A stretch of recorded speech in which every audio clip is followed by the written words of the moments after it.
Ba'zida hayot bizni og'ir sinovlar bilan yuzma-yuz qiladi. To'g'ri tanlov qilish kerak bo'ladigan lahzalar bo'ladi. Men ham bunday pallalarni boshimdan kechirganman.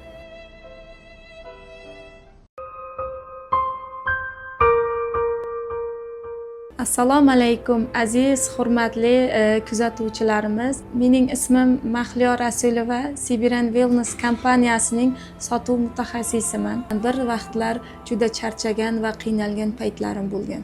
Ertalab uyqudan turganda o'zimni juda sust his qilardim. Kunlar bir xil, energiya yo'q, hatto eng oddiy ishlarni qilishga ham kuchim yetmasdi. Bu faqat jismoniy emas, balki ruhiy tushkunlik ham edi.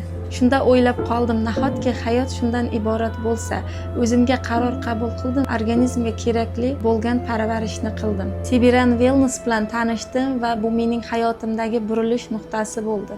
Endi o'zimni butunlay boshqacha his etaman. Energiyam bor, kayfiyatim a'lo, hayotim mazmunni kasb etadi. Eng muhimi, men o'zimni sevishni o'rgandim. Har kuni yangi imkoniyat. Siz ham o'zingizni qadrlang va o'zingizga vaqt ajrating. Siz ham o'zingizni qadrlang. Siberian Wellness biologik faol qo'shimchalar bilan o'z sog'lig'ingizga e'tibor bering. Xayr, salomat bo'ling.